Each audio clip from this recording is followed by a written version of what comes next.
शांति। Good morning. आज हम फिर से अव्यक्त मुरली लेकर आए हैं। अव्यक्त मुरली हमेशा एक टॉपिक से शुरू होती है।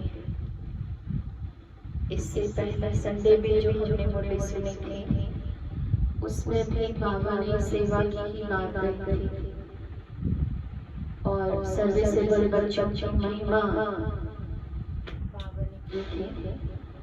तो आज भी बाबा सेवा का महत्व बता रहे हैं और सेवाधारी बच्चों की जो विशेषताएं हैं वो बता रहे हैं। सेवाधारी बच्चों को सेवा से जो प्राप्ति होती है, जो लाभ होता है, जो फायदा होता है वो बता रहे हैं। क्योंकि हमारे जो 4 सब्जेक्ट हैं, ईश्वरीय ज्ञान, सहज राजयोग, दिव्य गुणों की धारणा और सेवा, ये 4 सब्जेक्ट हैं। तो सेवा को भी बाबा कहते हैं निष्काम सेवा और निस्वार्थ सेवा। जो निष्काम सेवा करते हैं या जो निस्वार्थ भाव से सेवा करते हैं, उन सेवाधारियों को ही बाबा कहते हैं अधिक लाभ होता है, अधिक फायदा होता है। तो स्थूल सेवा और सूक्ष्म सेवा, उससे पहले स्व की सेवा। पहले हम स्व सेवा करते हैं, फिर हम विश्व सेवा करते हैं। आज तो बाबा ने एक बहुत अच्छी बात बताई है कि बच्चे, तुम्हें सारे संसार की आत्माओं को शांति का दान देना है। जैसे शांति की ऑक्सीजन सबको देनी है, शांति के सांस भी कहते हैं। साधारणतया जब बोल चाल में कभी आते हैं तो अगर एकांत में बैठे होते हैं तो कह देते हैं थोड़ी देर शांति की सांस ले लो। तो जैसे शरीर में श्वास की कितनी आवश्यकता है, इसी प्रकार जीवन में भी शांति की बहुत आवश्यकता है। तो आज तो बाबा ने ये भी कहा कि अगर मन शांत नहीं भी है तो जबरदस्ती भी उसको शांत करने का प्रयास करें, मजबूरी से भी। और समय प्रमाण भी मन को शांत रहने का अपना एक टाइम टेबल बना दें कि जैसे आज का दिन मुझे सारा दिन शांत रहना है। तो शांति का गुण अगर जीवन में आ जाएगा तो और भी बहुत सारे गुण हमारे जीवन में स्वतः आते जाएंगे। तो बाबा ने बोला है पहले खुद का अपना शांति का ऐसा संस्कार बनाएं, फिर हम औरों को शांति का दान दे सकते हैं। और एक बात आज बाबा ने और कही है कि मेरे 2 प्रकार के सेवाधारी बच्चे हैं, एक तो है राइट हैंड और दूसरे हैं लेफ्ट हैंड। जो राइट हैंड बच्चे हैं उनकी क्वालिटी बाबा ने मुरली में बताई है, आप सुनेंगे। और जो लेफ्ट हैंड बच्चे हैं उनकी भी क्वालिटी बाबा ने मुरली में बताई है। आप सभी मुरली के द्वारा इन सभी क्वेश्चंस का आंसर आप सुनते रहेंगे। सेवाधारी किसको कहते हैं, कौन सेवाधारी है, सेवा किसको कहते हैं, ये सारी बातें आज शिव बाबा ने मुरली में क्लियर की है। तो आज की जो मुरली का टॉपिक है रूहानी सेवा, निस्वार्थ सेवा। रूहानी सेवा अर्थात आत्माओं की सेवा। आज सर्व आत्माओं के विश्व कल्याणकारी बाप अपने सेवाधारी, सेवा के साथी बच्चों को देख रहे हैं। हम कौन हैं? भगवान के साथ सेवा साथी। आदि से बाप दादा के साथ साथ सेवाधारी बच्चे साथी बने और अंत तक बाप दादा ने गुप्त रूप में और प्रत्यक्ष रूप में बच्चों को विश्व सेवा के निमित्त बनाया। आदि में ब्रह्मा बाबा और ब्राह्मण बच्चे गुप्त रूप में सेवा के निमित्त बने। अभी सेवाधारी बच्चे शक्ति सेना और पांडव सेना विश्व के आगे प्रत्यक्ष रूप में कार्य कर रहे हैं। अभी शिव बाबा का कितना विशाल ये कार्य पूरे संसार में चल रहा है। प्रत्यक्ष रूप से सेवा का उमंग उत्साह मेजॉरिटी बच्चों में अच्छा दिखाई देता है। सेवा की लगन आदि से रही है और अंत तक रहेगी। ज्ञान क्लियर होने के बाद शिव बाबा से जब हमारा प्यार होता है और सेवा स्थान से जब हमारा स्नेह होता है तो फिर शिव बाबा की सेवा से भी हम जुड़ जाते हैं। ब्राह्मण जीवन ही सेवा का जीवन है, क्योंकि सेवा से हम ब्राह्मणों के नजदीक आते हैं, सेंटर के नजदीक आते हैं, बहनों के नजदीक आते हैं और मुख्य बात हम भगवान के नजदीक जाते हैं, क्योंकि सेवा भगवान की है। तो ब्राह्मण जीवन ही सेवा का जीवन है। ब्राह्मण आत्माएं सेवा के बिना जी नहीं सकती। माया से जिंदा रहने का श्रेष्ठ साधन सेवा है। सेवा योग युक्त भी बनाती है, लेकिन कौन सी सेवा? एक है सिर्फ मुख की सेवा। जो ज्ञान हमने सुना है वो दूसरों को सुना देना। एक है खाली मुख की सेवा, सुना हुआ सुनाने की सेवा। बाबा कहते हैं बच्चे ज्ञान तो कोई भी सुना लेगा, लेकिन दूसरी है मन से मुख की सेवा, अर्थात अपने धारणा स्वरूप से सेवा। अर्थात जो बातें हम दूसरों को सुना रहे हैं वो पहले अपने जीवन में लाकर फिर दूसरों को बात देना। तो एक है खाली सुना हुआ सुनाना और दूसरा है मन से मुख की सेवा। सुने हुए मधुर बोल का स्वरूप बन स्वरूप से सेवा, निस्वार्थ सेवा, त्याग तपस्या स्वरूप से सेवा, हद की कामनाओं से परे निष्काम सेवा। इसको कहा जाता है ईश्वरीय सेवा, रूहानी सेवा। स्वरूप से सेवा, निस्वार्थ सेवा, त्याग तपस्या स्वरूप से सेवा, निष्काम सेवा, इसको कहते हैं ईश्वरीय सेवा। जो सिर्फ मुख की सेवा है उसको कहते हैं सिर्फ स्वयं को खुश करने की सेवा। सर्व को खुश करने की सेवा मन और मुख की साथ साथ होती है। मन से अर्थात मन मनाभाव स्थिति से मुख की सेवा।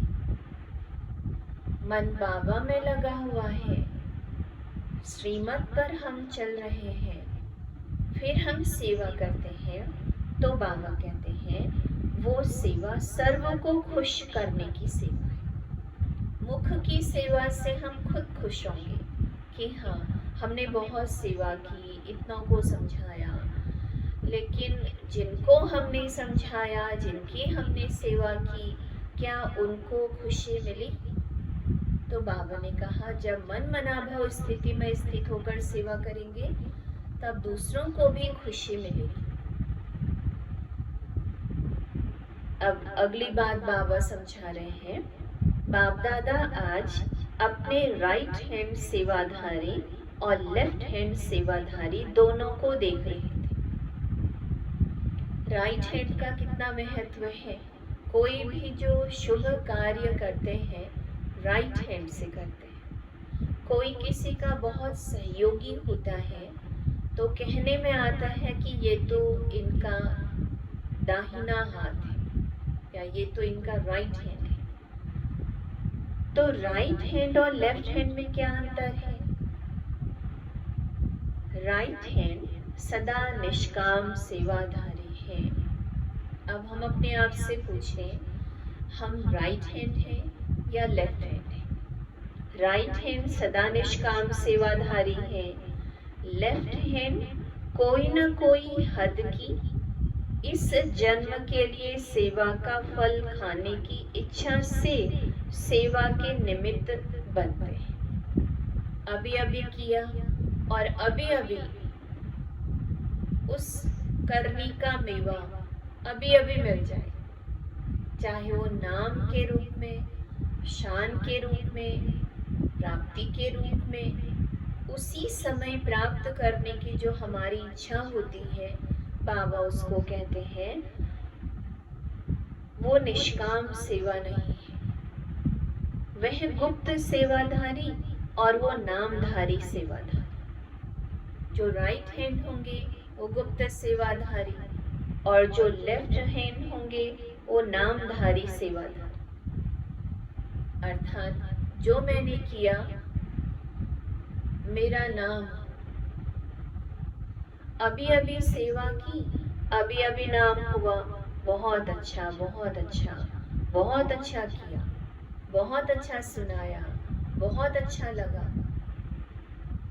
बस खुश हो गए। लेकिन अभी किया, अभी खाया। हाँ, अगर कोई महिमा करता भी है तो उसको स्वीकार ना करें, भगवान को सौंप दें कि बाबा आपकी सेवा, मुझे आपने निमित्त बनाया तो महिमा मेरी नहीं, महिमा आपकी हो रही है। और अगर हमने उस महिमा को स्वीकार कर लिया तो बाबा कहते हैं अभी अभी कमाया और अभी अभी खाया, जमा तो हुआ ही नहीं। तो गुप्त सेवाधारी अर्थात निष्काम सेवाधारी। तो एक है निष्काम सेवाधारी और दूसरे हैं नामधारी सेवाधारी। तो गुप्त सेवाधारी का चाहे वर्तमान समय नाम गुप्त रहता भी है, लेकिन गुप्त सेवाधारी सफलता की खुशी में सदा भरपूर रहता है। और जो नामधारी सेवाधारी है, उस आत्मा को अंदर से किए की खुशी नहीं होती, क्योंकि करने से पहले या करने के बाद उसको नाम की इच्छा होती है। और नाम की इच्छा वाली जो आत्मा सेवा करती है, उस आत्मा को गुप्त खुशी नहीं रह सकती। कई बच्चों को संकल्प आता है कि हम करते भी हैं, लेकिन हमारा तो नाम ही नहीं होता। किया हमने और हमारा नाम अनाउंस नहीं किया गया, या हमको अप्रिशिएट नहीं किया गया, या हमारी महिमा नहीं की। और जो बाहर के नामधारी बन सेवा का शो दिखाते हैं, उनका नाम जास्ती होता है। ये संकल्प कईयों को आता है कि हम इतनी सेवा करते हैं, हमारा तो कोई नाम ही नहीं होता। और जो ज़्यादा शोबाजी करते हैं, उनका अधिक नाम होता है।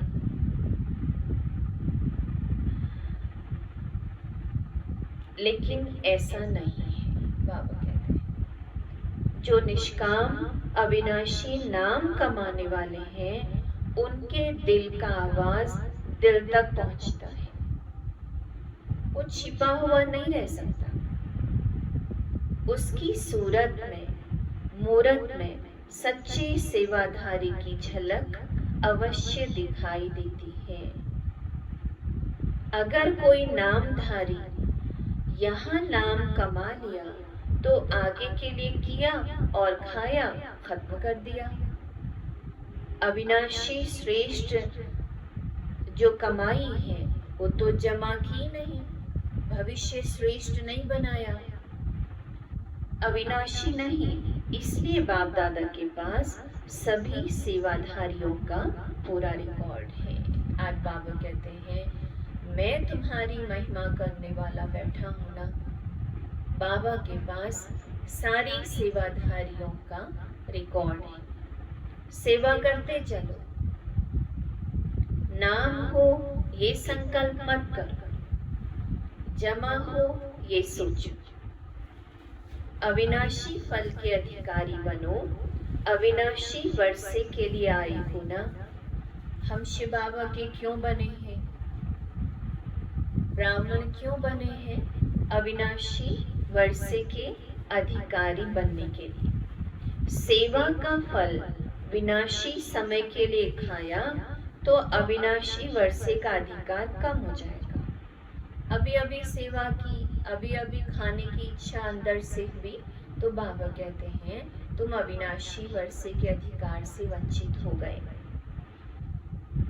अधिकार कम हो जाएगा। इसलिए सदा विनाशी कामनाओं से मुक्त, निष्काम सेवाधारी, राइट हैंड बन सेवा में बढ़ते चलो। क्योंकि गुप्त दान का महत्व है, गुप्त सेवा का महत्व अधिक होता है। वह आत्मा सदा स्वयं में भरपूर होगी, बेपरवाह बादशाह होगी, नाम शान की परवाह नहीं होगी, इसमें ही बेपरवाह बादशाह होगी। तो सेवा करो, गुप्त सेवा, फल की इच्छा नहीं रखनी है। इसको कहते हैं विश्व कल्याणकारी सेवाधारी। कभी साधारण संकल्पों के कारण विश्व सेवा के कार्य में सफलता प्राप्त करने में पीछे नहीं हटना। कहीं ऐसा ना हो नाम मान शान की इच्छा के कारण हम सेवा ही छोड़ दें कि हम इतना करते हैं, हमारा तो नाम होता ही नहीं। तो बाबा कहते हैं साधारण संकल्पों के कारण विश्व सेवा के कार्य में सफलता प्राप्त करने में पीछे नहीं हटना। त्याग और तपस्या से सदा सफलता को प्राप्त कर आगे बढ़ते रहना। ये बाबा ने सेवाधारी किसको कहते हैं, किस प्रकार से सेवा होनी चाहिए और कौन से 2 प्रकार के बाबा ने सेवाधारी बताए, ये बाबा ने मुरली में क्लियर किया। अच्छा, सेवाधारी किसको कहते हैं? बाबा पूछ रहे हैं। हम सब अपने को सेवाधारी कहते हैं, चाहे हम मन से सेवा करते हैं या धन से सेवा करते हैं या हम तन से सेवा करते हैं, हम स्थूल सूक्ष्म सेवा करते हैं, हम सब सेवाधारी हैं। चाहे सेंटर पर रहने वाले हैं, चाहे वो घर गृहस्थ में रहने वाले हैं, ब्राह्मण बने तो हमारा चौथा सब्जेक्ट सेवा का, तो हम सेवाधारी कहलाए। तो सभी सेवाधारी हो, बाबा पूछ रहे हैं। सेवा स्थिति को डगमग करे वो सेवा नहीं है। सेवा अगर भारी करती है या सेवा में दे अभिमान आता है या सेवा लोक लाज अंदर से वो भाव पैदा होता है, तो बाबा कहते हैं अगर सेवा स्थिति को डगमग कर रही है, संशय आने की भी अगर मार्जिन है, तो बाबा कहते हैं वो सेवा नहीं। कई सोचते हैं सेवा में नीचे ऊपर तो बहुत होते हैं, विघ्न भी सेवा में आते हैं और निर्विघ्न भी सेवा ही बनाती है। लेकिन जो सेवा विघ्न रूप बने वो सेवा नहीं है। सेवा भी कर रहे हैं और हमारी खुशी गायब हो गई तो वो सेवा नहीं। स्थिति हमारी खराब हो गई, वो सेवा नहीं। उसको सच्ची सेवा नहीं कहेंगे, नामधारी सेवा कहेंगे। सच्ची सेवा सच्चा हीरा है। बाबा सच्चे सेवाधारी की जो वैल्यू, एक जैसे हीरे की वैल्यू होती है, ऐसे ही सच्चे सेवाधारी की भी वैल्यू है। जैसे सच्चा हीरा कभी चमक से छिप नहीं सकता, ऐसे सच्चा सेवाधारी भी सच्चा हीरा है। जैसे चाहे झूठे हीरे में चमक कितनी भी बढ़िया हो, लेकिन मूल्यवान कौन? आजकल देखो जो नकली चीजें हैं, आर्टिफिशियल चीजें हैं, उसमें कितनी चमक होती है, लेकिन फिर भी वैल्यू तो उनकी कम है ना। वैल्यू तो उनकी होगी जो रियल है। तो बाबा कहते हैं अल्पकाल की चमक का शोभ नामधारी सेवा है, इसलिए सदा सेवाधारी बन सेवा में विश्व कल्याण करते चले। सेवा का बहुत महत्व है, और सेवा का भी महत्व तब है जब हम श्रीमत के प्रमाण सेवा कर रहे हैं, मर्यादाओं पर चलकर जब हम सेवा कर रहे हैं, बाबा के डायरेक्शंस प्रमाण जब हम सेवा करते हैं। मन मत या परमत के आधार से सेवाधारी बनना, इसको बाबा कहते हैं सेवाधारी नहीं कह सकते। सेवा का बहुत महत्व है, कोई कम नहीं है। हर एक सेवाधारी अपनी अपनी विशेषता से विशेष सेवाधारी है। अब बाबा के जितने भी बच्चे हैं, जिनमें जो जो विशेषताएं हैं, वो विशेषताएं अगर वो भगवान की सेवा में लगा रहे हैं, तो उनकी वो विशेषता डबल हो जाती है। अब मान लीजिए किसी को स्थूल सेवा वो करते हैं, कोई ज्ञान सुनाने की सेवा बहुत अच्छा कर लेते हैं, एग्जीबिशन समझाने की सेवा करते हैं, या माउंट आबू जो हमारा इतना विशाल बना हुआ है, वहाँ कितने हजारों सेवाधारी रहते हैं और अपनी अपनी विशेषताओं के आधार से परमात्मा के इस विशाल कार्य में सहयोग देते हैं, अपनी विशेषताओं का योगदान देते हैं। तो बाबा कहते हैं सेवा को विश्व कल्याण के अर्पण करते चलो। वैसे भी भक्ति में जो गुप्त दानी पुण्य आत्माएं होती हैं, वो यही संकल्प करती हैं कि सर्व के भले प्रति हो। साकार में ब्रह्मा बाबा जब बहुत भक्ति का उनका पाठ था, तो जब वो गंगा में स्नान करने के लिए भी जाते थे, तो सर्व आत्माओं के प्रति उनका जो स्नान भी होता था, खाली अपने प्रति नहीं, सर्व आत्माओं के प्रति। तो जो भी पुण्य कर्म कर रहे हैं, वो सर्व आत्माओं के प्रति, मेरे प्रति हो, मुझे ही फल मिले, मेरा ही बस नाम हो, मेरी ही महिमा हो, मुझे ही पूछा जाए, मेरे को ही कहा जाए, ये सेवा नहीं।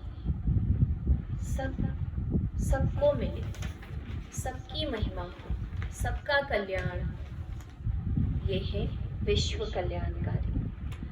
अभी अपनेपन की कामना को खत्म करो, मुझे मिले, मेरे को ही मिले, ये अपनेपन की कामना को खत्म करो। ऐसे ही सर्व प्रति सेवा करो, सर्व के कल्याण की बैंक में जमा करते चलो, तो सभी क्या बन जाएंगे? निष्काम सेवाधारी। बिना कामना के अगर हम सेवा करते हैं, तो हमारा विश्व कल्याण के बैंक में वो हमारा अकाउंट जमा हो रहा है। अभी कोई ने नहीं पूछा, तो 2500 वर्ष आपको पूछेंगे। हमने जो सेवा की, वर्तमान समय अगर हमको किसी ने नहीं पूछा, हमारी महिमा अगर किसी ने नहीं की, जो हमने किया वो हमको अगर नहीं मिला, हम गुप्त ही रहे। लेकिन कर्म अपने आप में एक फल है।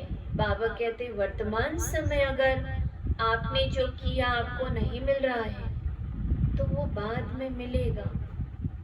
करने का मेवा मिलता जरूर है।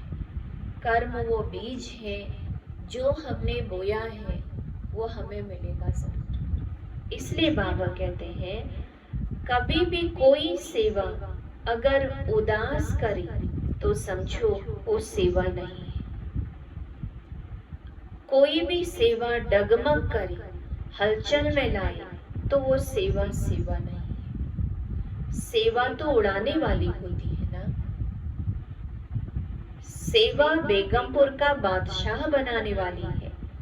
ऐसे सेवाधारी हो, निष्काम सेवाधारी हो, निस्वार्थ सेवाधारी हो, भगवान के राइट हैंड हैं। बेपरवाह बादशाह, बेगमपुर के बादशाह, जिसके पीछे सफलता स्वयं आती है। सफलता के पीछे वो नहीं भागता, सफलता उसके पीछे पीछे। किसके पीछे पीछे? जो निष्काम सेवाधारी है और जो निस्वार्थ सेवाधारी है, जो नामधारी सेवाधारी नहीं है, उनके पीछे बाबा कहते सफलता भागती है। ठीक है ना?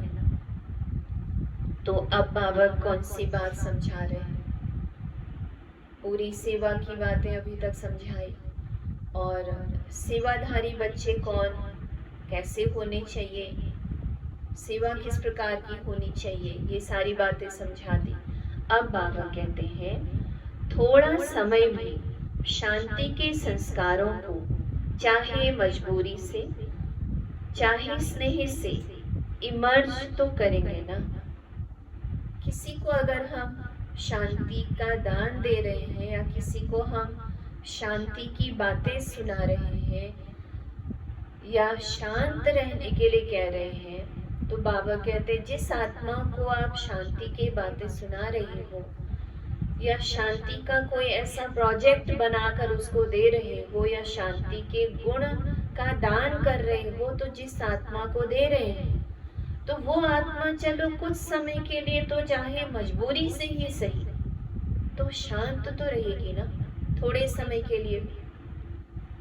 प्रोग्राम प्रमाण भी करे, चलो आज मुझे सारा दिन शांत रहना है। जब आत्मा में शांति के संस्कार इमर्ज होते हैं तो शांति स्वधर्म तो है ही ना। शांति तो आत्मा का स्वधर्म है, सिर्फ हमें अपने शांति के संस्कारों को इमर्ज करना है।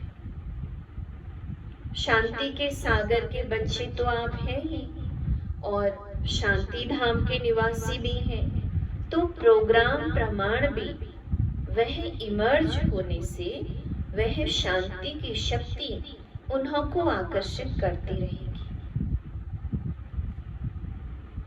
जैसे कहते हैं ना, एक बारी जिसने मीठा चख कर देखा तो चाहे उसे मीठा मिले ना मिले, लेकिन वो चखा हुआ रस उसको बार बार खींचता रहेगा। इतनी टेस्टी स्वादिष्ट चीज खाई है और बाद में अगर वो चीज नहीं भी मिली, लेकिन जो टेस्ट लिया है, जो रस अंदर से प्राप्त किया है, वो अनुभव होगा। तो ये भी शांति की माखी, बाबा कहते शांति की शहद, ये है चखना। तो ये शांति के संस्कार स्वतः ही स्मृति दिलाते रहेंगे। इसलिए धीरे धीरे आत्माओं में शांति की जागृति आती रही। ये भी आप सभी शांति का दान दे, उन्हों को भी दानी बनाते हो। खुद शांत रहकर, खुद शांति का स्टॉक जमा करके अन्य आत्माओं को भी शांति का दान देना। आप लोगों का शुभ संकल्प है कि किसी भी रीति से आत्माएं शांति की अनुभूति करें, क्योंकि अभी संसार को सबसे अधिक जो आवश्यकता है वो शांति की आवश्यकता है। विश्व शांति भी आत्मिक शांति के आधार पर ही होगी। प्रकृति भी पुरुष के आधार से चलती है ना। यह प्रकृति भी तब शांत होगी जब आत्माओं में शांति की स्मृति आएगी। ये संसार में जो खेल चल रहा है प्रकृति और पुरुष का, पुरुष है आत्मा। बाबा कहते हैं आत्मा रूपी पुरुष में जब शांति के संस्कार इमर्ज होते जाएंगे, आत्मा रूपी पुरुष अपने स्वधर्म में जब स्थित हो जाएगी, तो वो संस्कार जो शांति के संस्कार हैं, शांति के जो संकल्प हैं, शांति के जो वाइब्रेशंस हैं, वो प्रकृति पर भी पहुंचेंगे और प्रकृति भी शांत होती जाएगी। चाहे किसी भी विधि से करें, लेकिन अशांति से तो परे हो गया ना, तो 1 मिनट भी शांति भी उन्हों को अनेक समय के लिए आकर्षित करती रहेगी। इसीलिए ब्रह्मा कुमारीज में देखो, जब हम आपस में मिलते हैं तो क्या कहते हैं? ओम शांति। जैसे कोई नमस्ते कहते हैं या राम राम कहते हैं या राधे राधे कहते हैं या जय श्री कृष्ण कहते हैं, तो हम लोग जब आपस में मिलते हैं तो ओम शांति कहते हैं, क्योंकि ओम शांति का अर्थ है मैं आत्मा शांत स्वरूप। ओम शब्द 3 शब्दों से बना हुआ है, अ ओ मा। तो अ ओ मा, इन तीनों का भाव क्या है? अ से आचरण, उ से उच्चारण, मा से मन के विचार। अगर हमारा आचरण भी ठीक है और हमारा उच्चारण भी ठीक है और हमारे मन के संकल्प भी अगर अच्छे हैं, तो ऑटोमेटिकली आत्मा अंदर से शांत रहेगी। तो चाहे किसी भी विधि से करें, बाबा कहते हैं 1 मिनट भी शांति भी उन्हों को अनेक समय के लिए आकर्षित करती रहेगी। ये भी जैसे कोई को थोड़ा सा ऑक्सीजन दे, शांति का श्वास चलाने का साधन है। 1 मिनट भी शांत रहना आ जाए, ये प्रैक्टिस हमें खुद करनी होगी। थोड़ी देर बैठकर वो शांति को अनुभव करें, वो शांति को फील करें, शांति को महसूस करें। 1 मिनट भी अगर हम करते हैं तो जैसे कि ऑक्सीजन है, शांति के श्वास से वास्तव में बेहोश पड़े हैं ना, तो ये साधन जैसे ऑक्सीजन है, उससे थोड़ा श्वास चलना शुरू होगा। कईयों का श्वास ऑक्सीजन से चलते चलते चल भी जाता है। तो सभी उमंग उत्साह से पहले स्वयं पूरा ही समय शांति हाउस बन शांति की किरणें देने से पहले हमें खुद क्या बनना पड़ेगा? शांति हाउस। तब हम दूसरों को शांति की किरणें दे सकते हैं। तब आपके शांति की किरणों की मदद से, आपके शांति के संकल्प से उन्हों को भी संकल्प उठेगा और किसी भी विधि से करेंगे। लेकिन आप लोगों की शांति के वाइब्रेशन उनको सच्ची विधि तक खींच कर ले आएंगे। वास्तव में शांत रहने की विधि क्या है? बाबा कहते हैं आप आत्माओं से उनको महसूस होगा, क्योंकि अभी तक शांत रहने की जो विधि हमने क्या सीखा? एकांत में अकेले जाकर बैठ गए, चलो कुछ समय कहीं घूम कर आते हैं, पहाड़ों में चले जाएं, चलो कहीं मंदिर में बैठ कर आते हैं, पार्क में बैठने चलते हैं, वहाँ बैठे। हमको लगा कि चलो अकेले बैठना, इसको शांति नहीं कहते, ये टेम्परेरी शांति है। परमानेंट शांति आत्मा को उसके स्वधर्म की स्मृति आ जाए कि मुझ आत्मा का स्वधर्म तो है ही शांत। लेकिन आप लोगों के शांति के वाइब्रेशन उनको सच्ची विधि तक खींच कर ले आएंगे। यह भी किसी को भी ना उम्मीद है, उनको उम्मीद की झलक दिखाने का साधन है। जहां तक हो सके वहां तक जो भी संपर्क में आए, जिसके भी संपर्क में आए, उनको 2 शब्दों में आत्मिक शांति, मन की शांति का परिचय देने का प्रयत्न जरूर करना है। ये बाबा ने सेवाधारियों को काम दिया है।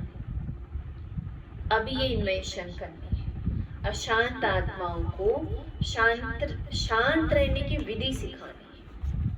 क्योंकि कोई भी कार्य जब हम करते हैं, विधि पूर्वक करते हैं, तो उसमें सिद्धि मिलती है। तो दुनिया में हर कोई आत्माएं अभी शांति की तलाश में भटक रहे हैं। तो अगर उन आत्माओं को सही विधि प्राप्त हो जाए शांत रहने की, तो फिर वो शांति को खोजेंगे नहीं, शांति को ढूंढेंगे ही नहीं।